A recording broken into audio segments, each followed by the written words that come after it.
Yes, myself and Alex are back from our holes, and we are back live in the One Show studio. Now, we do hope that you've enjoyed watching some of the best of the One Show films over the last few weeks. Yeah, we're on a bit early tonight, as you may have gathered, for one night only, with a special extended show packed to the rafters with good things. Yeah, later on, Dom will be doing his bit to help build the biggest female human landform on the planet. Barrow at the ready, there he is. There he is. High vis and everything.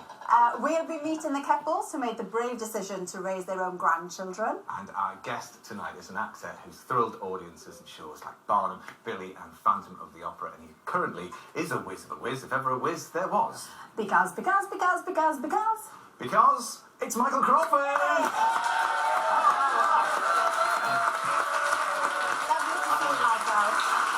Thanks for coming in for this extended show. Yes. Well, you've got Mondays off, haven't you? So that's why you can be with us tonight. Yes, I did. Yes, until Friday night, and then I heard I wasn't going to have a night off. I'd be in your pleasurable company. So is it every Monday that you have off then? Yes. Right. Okay. Yep. And what do you do on a Monday then? Usually, this is your. I cook beef. Yes. It's my one day where I sort of cook, so I'm going to do it when I get home tonight. Oh wow! Instead. But So you do sort of a Sunday lunch on a Monday? Yes. What cook do you go for with your beef? Is it? It's called.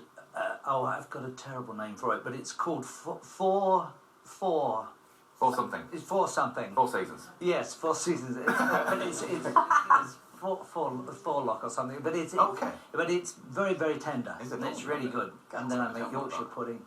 And you throw a Sunday roast on a Monday? yes, I do. Yeah. Okay. Now then, Four rib. Four rib. He's got it. I'm so Four sorry. rib. there we are. It's going to be a long programme.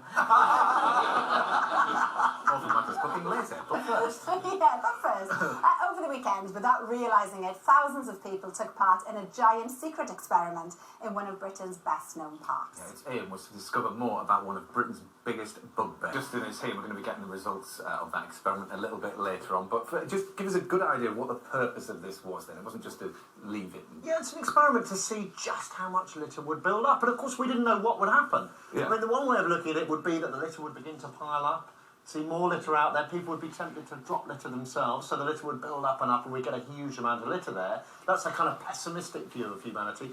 On the other hand, maybe people would do the right thing. They might see the litter there, they might clear up, they might pick it up, they might tear it up themselves. We have no idea what was going to happen. The experiment was to see how much litter people would leave just over 48 hours, 2 days. Okay, well, as an upstanding member of the community, I mean, Matt has driven after people before now and told them to pick the rubbish up. Honestly, I don't know what it is. I can't bear it. Michael, what are you like? Would you tell somebody, go on, pick that up, put it in the bin? I'm not sure I do that, because I only used to weigh about 7 stone, so you don't tell anybody what to do at all in any way, shape or form. But I did install upon my children to be very diligent about litter and being tidy and not thoughtless.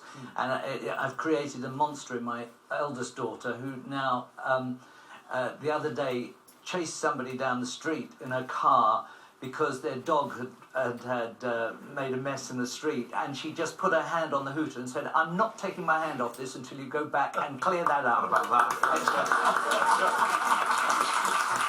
Yeah, I can no longer go to Fulham. So,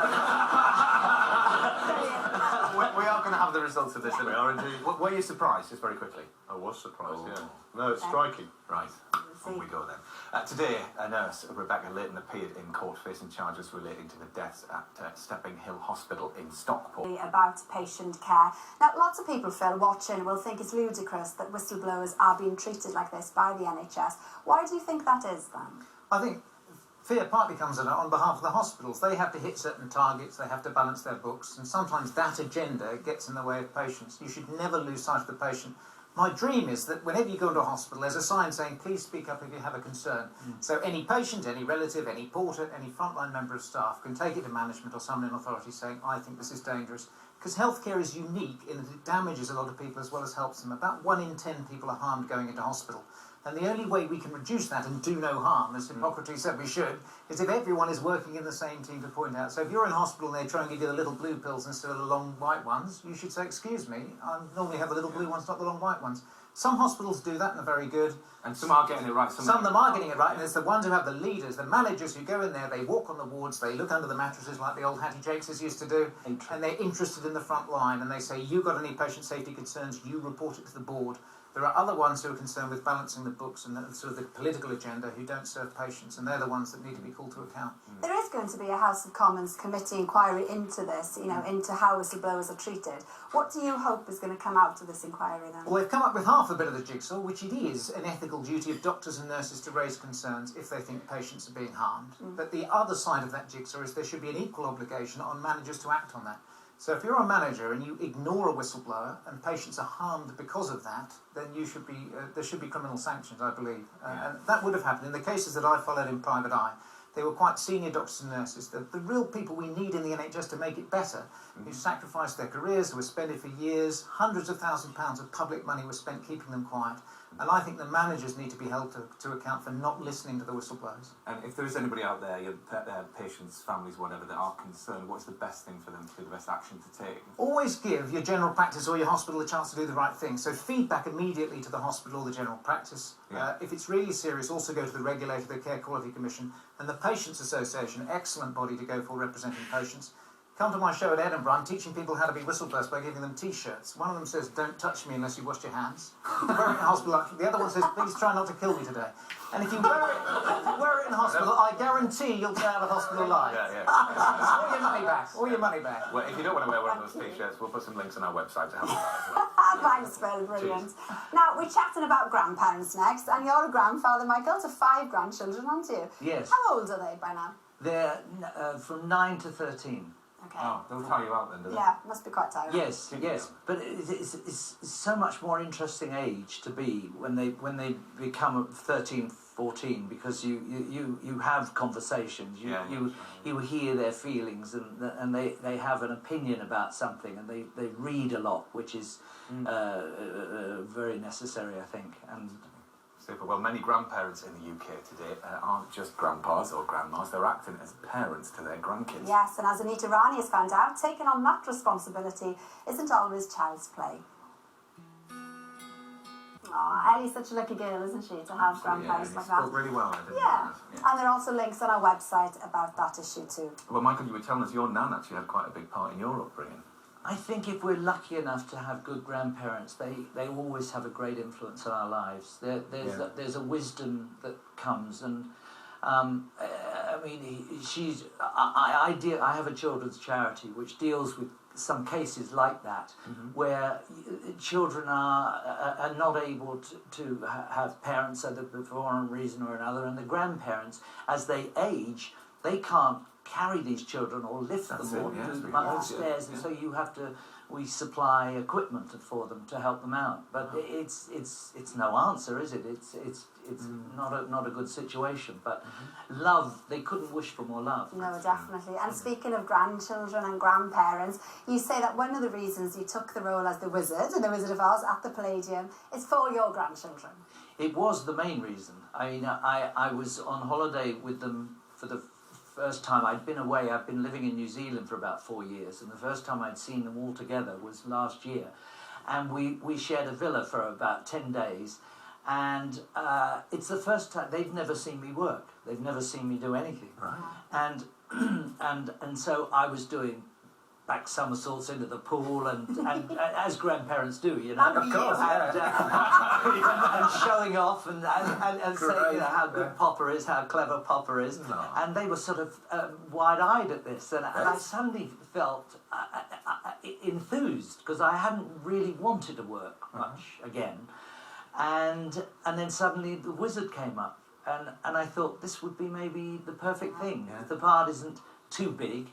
It's not too physical, but it's a wise man in the middle of all this fun. Mind you, you do have 3 roles though, don't you? I do. I play an old man who's a guard with and I designed this costume which I was allowed to do with a crutch that comes right the way down below my knee. It's quite funny, and nobody knows who the heck I am. And then so that's a waste of time. And then I come on as the guard about 2 seconds later after these quick changes. And then I come on as this tour guide that shows them round Emerald City, which is a really wonderfully uplifting number. And I start off as Professor Marvel at the beginning, which I look fairly normal as myself, but with sideburns down to here. Well, let's have a look at you as the wizard in the Emerald City. Here you are.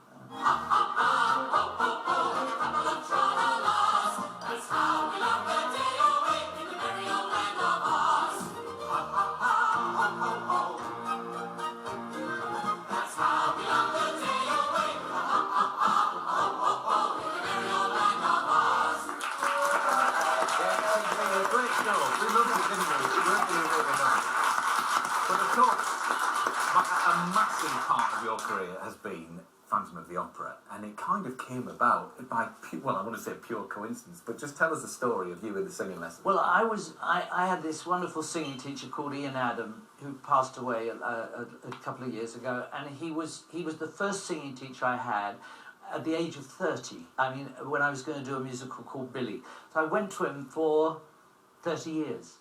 And he, one day, I'm there and he's teaching me to sing classically rather than point numbers as I do in Wizard. And so I'm singing Courage Salve and I'm murdering it. And downstairs, unbeknownst to me, Andrew Lloyd Webber has arrived with his then bride, Sarah Brightman, for her lesson. And I finish, and the sweat's pouring off me, and he closes the window while I sing, so the neighbours aren't upset. And then he opens the window, I leave, and up comes Andrew and said, Who was that singing just now? Ian. And he said, oh, I'm so sorry, Andrew, if it was upsetting you. It was Michael Crawford. And he said, but he's coming on very well with it, you know. He said, I think we may have found our phantom. And that's exactly how I got